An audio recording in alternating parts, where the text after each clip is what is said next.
Oh God, please tell me why do we have to have this card this Saturday? Why did they make us suffer and watch all of this tape on these fighters that will do my ass but are garbage in the UFC? Oh man. Hey guys, welcome back to another episode of 1 Minute Breakdowns, where we break down the next UFC card, each fight in a minute or less. At least we try to, usually around a minute to a minute and a half. And this one looks like it's going to be going well under a minute for each fight because we have a lot of very raw talent on this card. A lot of people that, similar to the Road to UFC card, where not a lot of people have heard of these guys and are not familiar with them. It's gonna be a tough one to watch. At least the Road to UFC card, we kinda expected some violence. We expected, a lot of finishes. I don't know if I could say the same about this one, but at least I hope so. For me, every fight card is fun to watch, but you know what I mean. It's, not the the most talent-packed card, I should say. That's probably the correct term, I should say. But without further ado, if you guys haven't already, please like, comment, and subscribe. Helps out the channel a lot. And then the support we've been receiving on this show itself has been pretty good, and that's why we continue to do this in the late night. Shout out to my boy Evan. Wiz Evan, you ready? And then our boy KRX, always in the chat. I appreciate the support, gentlemen. Well, without further ado, let's go ahead and get this over with. On first fight of the night, we have Juan Camilo Ronderos going up against Clayton Carpenter. Carpenter was on the Contender Series, had a very impressive win against Edgar Chairez. And then Juan Camilo Ronderos, oh man. He has had one fight in the UFC against David Dvorak, lost by submission. Dvorak kind of pieced him up there. Not the type of guy that you'd usually want to back in a fight because he doesn't really do anything too well. All right striker, not too much on the ground. And in this fight, I specifically think that he is not the guy that's the UFC wants to win. They see a guy in Clayton Carpenter that's very talented, huge power in the hands, can take you down, can submit you. 6-0, and they're promoting him really well. I think Juan Camilo Ronderos, if he wants to win this fight, he'll just have to have success winning minutes and win a decision because I don't think he can get a finish.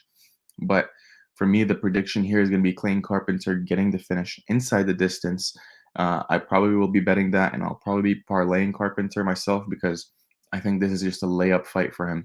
He's a much better fighter, training out of a good gym. Both fighters training out of a good gym. Carpenter at MMA Lab, and then Juan Camilo Ronderos at Extreme Couture. But Carpenter on the Contender Series showed me a lot, and he really impressed me with his striking and his ground game. So go ahead and give me Clayton Concrete Carpenter.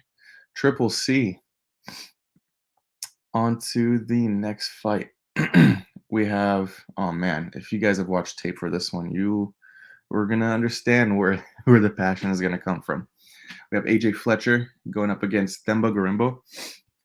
If Themba Garimbo is making his UFC debut, he's going to have a 9-inch reach advantage in this fight, which is ridiculous. AJ Fletcher has had a bit of a slide in the UFC, but against good competition, you could see against Matt Semmelsberger with a really, really close fight, dropped Semmelsberger, had good wrestling, but just gassed out because that fight pace was insane. And then decent performance against Angelusa, which that loss shouldn't be frowned on. Both those guys are studs in the UFC. And I mean, Semmelsberger, you guys remember we cashed on him plus 300 underdog against Jake Matthews. So he's not one to be taken lightly.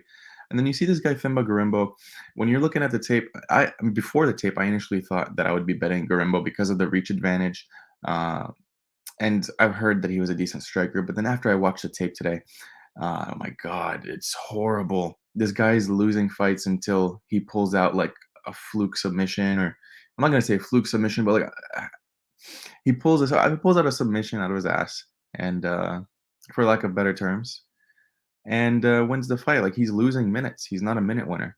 and he gets taken down. His game is a takedown oriented, and he's a very sloppy striker, but he gets taken down himself a lot. And when you're going up against a wrestler like AJ Fletcher, who A has power on the feet, I think he can shut him off on the feet, and B, if he takes him down, it looks like Garimbo is very content with his back game because he's got a couple of those submissions. So I'm gonna have to pick AJ Fletcher here. I'm gonna be parlaying up AJ Fletcher here, probably with Clayton Carpenter. Here, there's a free pick, but I think AJ Fletcher also gets this fight done inside the distance. I will probably play the inside the distance on AJ Fletcher a little bit heavier because I don't see a way where he doesn't finish this guy Garimbo. He's horrible, and he's fighting tomato cans. Like, oh man. But yeah, with all due respect, obviously, this guy would beat my ass, but he's not gonna beat AJ Fletcher's ass. Next up, we have Nazim Sadikov going up against Evan Elder. Nazim Sadikov is making his debut off of the Contender Series win that he had. Evan Elder obviously coming off a loss to Preston Parsons in his debut. We had Parsons in that one. Here's the thing. Evan Elder is a very durable guy. He showed a lot of grit against Parsons, and Parsons almost finished him a couple times, but Evan Elder just stuck around. And when you have a fighter like that, I like the durability. I like the grit, and it looked like his cardio held up for the amount of damage he was taking. And then you look at a guy like Nazim Sadikov. Yeah, he has some power in his hands. He has that, in a sense, I'm not going to say death touch, but he does hurt people if he lands flush. And the issue with me is sometimes he tends to gas, and he's kind of unproven in a sense where he hasn't really fought the best competition. If you look at these guys, they're all mediocre level at best. Not too many impressive wins. And we got to stop this one. Half the battle. My boy Dan, I appreciate you, my brother. But yeah, when you look at a guy like Nazim Sadikov in his Contender Series fight, he was getting hit quite a bit until he got the finish. So I would be taking the plus money here on Evan Elder, but not the most passionate take here. I wouldn't be betting this fight myself, but it's going to be a fun one to watch. I think we're going to find out a couple of things about Nazim Sadikov in this fight, and moving forward, we'll be a little bit more informed on how to bet this guy, or if we should at all. But my prediction is Evan Elder. Next up, oh man, this is a horrible one. Ovince St. Preux going up against Felipe Lins. Ovince St. Preux coming out here, almost 40 years old, going up against Lins, who's 37. Both guys are very slow at this point in their career. Like, you can't really get Ovince St. Preux to throw a strike. This guy is very inactive, very patient, it seems, but the patience is almost to a point where he just doesn't want to throw, and he's just moving around the octagon.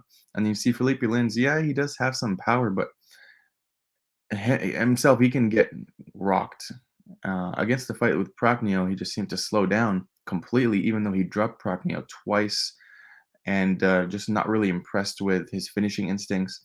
At first glance, I thought I was going to go with the under on this fight, but do I really want to risk money on this one?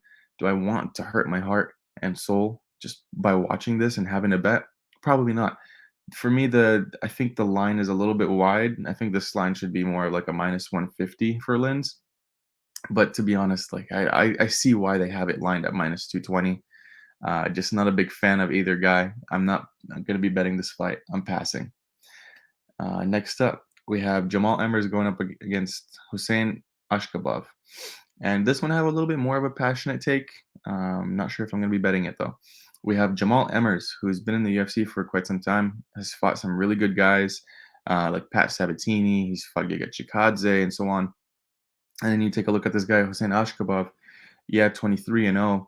But then you look at the record of the guys he's facing. They're like 2-0, 3-0, 3-1. Probably fighting the worst competition that you could probably fight outside of the UFC. Not too impressed with his striking. He seems to just spam kicks. And yeah, he has a takedown game. But again, I mentioned that the level of competition here is just night and day. You have Jamal Emmers fighting people and being in close fights against people like Giga Chikadze. And then you have Hussein Ashkov, who's fighting tomato cans that are 3-0. With all due respect, I think the wrong guy is favored here. I would be looking at Jamal Emmers' money line if I were to bet this fight. I might get to it for half a unit, but at the same time, the only thing that really impressed me with the tape of Hussein Ashkabab is obviously the takedown game, and then when he grabs a hold of a leg and he goes for those heel hooks, he tends to finish them pretty quick. And Jamal Emmers has been out of the octagon for some time with an injury, and it was due to a heel hook from Pat Sabatini. Completely tore his leg off. So my fear is that if Ashkov does find a way to take Emmers down, and if he does reach for that leg, I think Emmers will probably tap before it's even locked in, because at this point in Emmers' career, another setback like that will probably end his career. I don't know if he'll have any more fights in the UFC if he's gone for 2-3 years. He's probably have just one more fight on his contract. So I would not be too impressed with Ashkabab if he does that. But it's also the fact that Emmers can literally tap to that knee to the heel hook without any pressure, just because of how torn it was. But ultimately, I lean towards Jamal Emmers, really good striker, and has some ground game himself. Next up, we have Lena Lansberg going against Mayra Bueno Silva. Lena Lansberg is coming up on, she's 40 years old, coming up on 41, going against Mayra Bueno Silva, who's the heavy favorite here, around minus 400 to 430, and depending on the book that you have, and she's 31 years old. Mayra Bueno Silva is a stud on the ground. On the mat, she's a wizard with the submission game, with the grappling, the back takes. And then obviously when you look at the record, you see a whole bunch of armbar wins. So she's a legit grappler. But in the striking realm, she leaves a lot to be desired. And she just wings shots, she wings overhands, and it's not too impressive going up against someone like Lena Landsberg, who has some pretty decent striking, and she gets you in the clinch. Those elbows, there's a reason they call her the elbow queen, right? Those elbows are pretty nasty. And I would not be laying minus 400 on Mayra Bueno Silva. I wouldn't advise anyone to do so.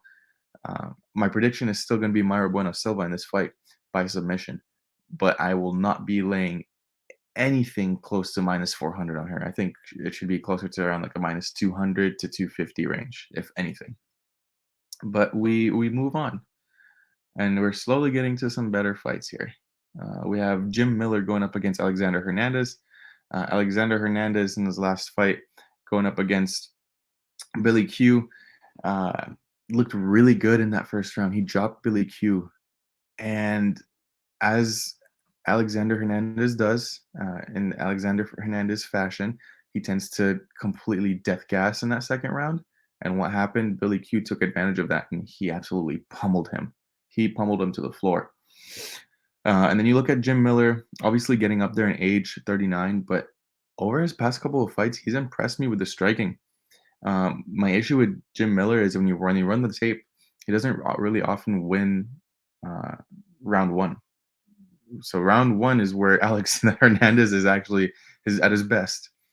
If I were to bet this fight, I would probably be betting Alexander Hernandez round one KO or round one sub. You could just bet round one without any method. Or Jim Miller live bet after that first round and a half. Because Alexander Hernandez, we don't know how his gas holds up after that first round against Jim Miller. We've seen it against some more high-level guys. Like we've seen it against Billy Q, who put a pace on him in the first round. Like it was a very high-paced fight in that first round, so he gassed. Against Renato Moicano, same thing. Against Mike Breeden, he caught him. Fair game. Thiago Moises' decision just completely fell apart in that fight. But yeah, that's the way I look at it. It's going to be Alexander Hernandez round one or Jim Miller after that. So I would probably wait until round two if you wanted to play with Jim Miller here. But next fight, we'll be going on to William Knight versus Marcin Prachnio. And both of these guys we like to fade in the UFC. We like to take the opposite. And then now they're matched up together. And it's just it's a hard fight to even predict because both of these guys are very hittable. Both of these guys have very bad chins, and they both can get taken down. I would lean to William Knight's wrestling more than Marcin Prachnio. but they both tend to gas as well. I think the under 2.5 in this fight is pretty good. I don't know if I'm gonna bet it myself because who knows? We're gonna get that Philippe Lins Marcin Prachnio fight where they, where they go went to the distance. That surprised me so much because I was on the Prachnio side, believe it or not. Someone talked me into it. I can't remember who, sadly. And yeah, Prachnio just got cracked. He got dropped multiple times and is not the most impressive person on the feet. He does carry some power himself, but he will hit, and his chin is right here. So just hit him with a counter, and he's down. William Knight can be hit as well, and he's not the most athletic guy. He's huge, like he's a bodybuilder. He has that kind of very muscular build, kind of slow, but if he touches the chin, he will hurt you. I'm gonna have to lean to the under 2.5. Pick for this fight is gonna be William Knight, but no confidence at all in that one. Give me the under 2.5 more than anything. And then next up, this fight. Oh man, this is the main event. Josh Parisian going up against Jamal Pogues. Jamal Pogues, I think, is one of the worst contender series fighters that we've gone into the UFC in a while. This guy is he was touted to be some sort of knockout artist. If you check his record, he has like round one, round two knockouts, and then he goes on the contender series and he just jabs the guy to death. He just jabs him, jab, and he wins a decision. Did not impress me at all. He didn't. It looked like he was scared to throw that right hand, and he's there to be leg kicked. Like his legs, man. If Josh Parisian can work the leg kicks here, he'll find a lot of success in slowing Pogues down. And then if he is able to mix in the wrestling here, I think he poses in some real trouble. I'm pretty interested in the Parisian dog shot, but it's also Josh Parisian we're talking about here. Let's not forget, it's Josh Parisian. Do we really want to put ourselves through this pain? You ask yourself. At plus 200, plus 190, do you really think it's a good investment to bet on Josh Parisian? Maybe it could be against someone like Jamal Pogues. It very well could be. I'm still teetering on if I should take it or not. Ah, it's just tough to bet on someone like Jamal Pogues at the price that he is, and also not bet against them at the price they're giving us. So give me Josh Parisian as a prediction for this fight and possible half unit dog shot on him. Co-main event of the evening, we have Zach Paga going up against Jordan Wright. Actually, before we get into this fight, if you guys haven't already, like, comment, subscribe. Helps us out a lot. If you have any questions, feel free to post them in the comment section, and I'll get to them after these last two fight breakdowns, and we'll have a little bit of a conversation if you guys want. You shoot the shit. So, co-main event of the evening, we have Zach Paga going up against Jordan Wright. Jordan Wright is moving up from the middleweight division to the light heavyweight division here. And yeah, Jordan Wright, we know him to be a maniac in round one, but we've also seen him get completely knocked out here. Like we've seen him get completely knocked out multiple times in his career, and they're brutal. The elbow from Dusko, that was pretty nasty. The ground and pound, and then you look at some of the other ones, like Burial, absolutely body bagged this guy. Bruno Silva was brutal. Like the guy has no chin. Durability is very questionable. Explosive striker, can mix in a lot of athletic strikes, but that kind of is what keeps him open to being hit. And it's hard to back someone like that. We don't really have tape on him going up in this weight class at light heavyweight.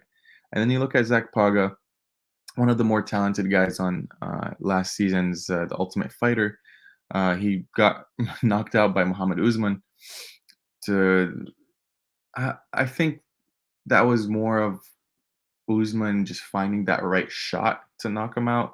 Paga has eaten a lot of punches, and if you watch a tough series, you'll know what I'm talking about. Like he's walked forward, he's eaten some punches before, and he's delivered. And he has really good wrestling.